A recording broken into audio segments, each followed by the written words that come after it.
अस्सलाम वालेकुम नादरीन, आज हम बात करेंगे रिसाला असबाब बगावत हिंद के ऊपर मुस्लिम साइंटिफिक सोसाइटी और तहरीक अलीगढ़। यानी कि आज हम बात करेंगे सर सैयद अहमद ख़ान की खिदमात जो कि उन्होंने मुसलमानों के लिए पेश की, जितनी भी थी। तो इससे आगे चलें, इससे पहले आप जो नए चैनल पे आए हैं वो चैनल सब्सक्राइब ज़रूर कर लें और बेल आइकन को भी प्रेस कर लें। तो जैसे ही 1857 की जंग आज़ादी ख़त्म हुई तो उसके बाद मुसलमानों के साथ नारवा को सलूक रखा गया। तो सर सैयद अहमद ख़ान ने 1860 के अंदर एक रिसाला शाया किया, रिसाला लिखा जिसका नाम असबाब बगावत हिंद रखा गया। उसके अंदर इन्होंने अंग्रेज़ों को बावर करवाया कि आपकी गलत पॉलिसियाँ थी, आपने बरसगीर के अंदर लोगों की जो हकूक़ थे उनको सही नहीं उनका ख़्याल नहीं रखा, जो कि आपकी जो नीचे इंतज़ामिया थी उसमें करप्शन थी। उन्होंने जो रिहायशी थे, अवाम थी, उनके जो मजहबी अकायद थे उनकी कदर नहीं की। और आप पीछे देख सकते हैं कि वो मुसलमानों को और हिंदुओं की दोनों की यानी कि मजहबी रिवायात का ख्याल नहीं रखा गया, तहज़ीब और सकाफ़त को मद्देनज़र नहीं रखा गया, और ना ही उन्होंने अवाम दोस्त पॉलिसियाँ बनाई जिसकी वजह से ये 1857 की जंग आज़ादी का ये बगावत उठी। उसके बाद उन्होंने क्योंकि मुसलमानों के साथ उनका ज़्यादा नारवा सलूक था, तो उन्होंने मुसलमानों और ईसाइयों को दोनों अहले किताब करार दिया और ये कहा कि अहले किताब भाई भाई हैं।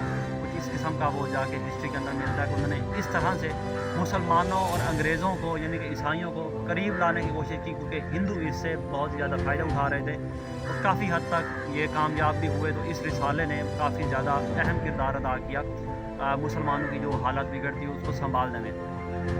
उसके बाद इन्होंने महसूस किया कि मुसलमान जो कि हैं वो साइंटिफिकली और जदीद लैंग्वेज में जो कि है वो बहुत ही पीछे रह रहे हैं।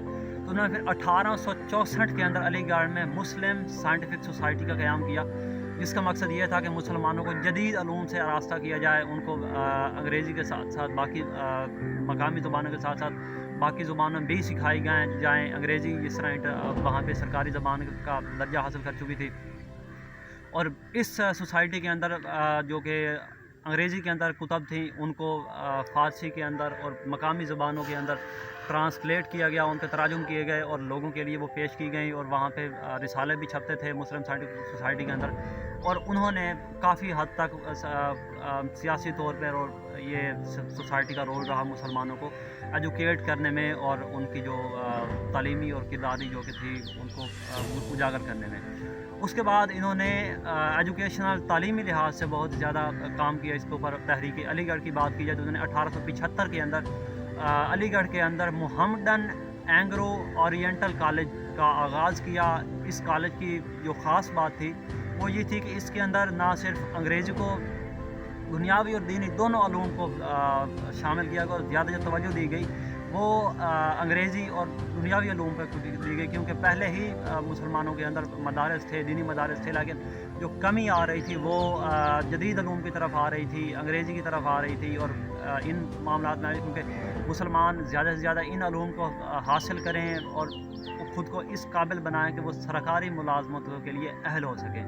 तो ना सिर्फ जो मुसलमान बच्चे थे उनको दीनी तालीम से भी आरास्ता किया गया, बल्कि उन्हें दुनियावी तौर पर भी किसी से पीछे ना रहें इसका भी मुकम्मल इंतज़ाम किया गया, जिसको बाद में फिर अलीगढ़ मुस्लिम यूनिवर्सिटी में तब्दील कर दिया गया। तो ये सर सैयद अहमद ख़ान की बहुत ही ग्रां कदर खिदमात थी। उसके बाद इन्होंने मुसलमानों के लिए सियासी तौर पर भी बहुत सी खिदमात सरअंजाम दी, और इन्होंने टू नेशन थ्योरी यानी कि दो कौमी नज़रिया का भी इन्होंने आगाज़ किया, तस्वर पेश किया, और बिल आखिर 1898 के अंदर ये इनकी वफ़ात हुई। तो ये इनकी चंद खिदमात थी। पाकिस्तान की आज़ादी के सफ़र के तनाज़ुर में इनको यहाँ पे पेश किया गया है। अगर आपको इनकी फ़र्दर डिटेल चाहिए हो तो आप किसी पॉइंट के ऊपर तो आप इस कमेंट बॉक्स में देख सकते हैं। आपको इन्फॉर्मेशन की प्लेलिस्ट के अंदर आपको इसके ऊपर मज़ीद डिटेल प्रोवाइड कर देंगे, क्योंकि इसका मकसद यहाँ पे शॉर्ट टर्म जो भी थी वो उसके हवाले से आपको क्या करना था, तो जो कि मेन चीज़े पॉइंट थे वो आपके सामने कुछ गुजार कर दिए गए हैं।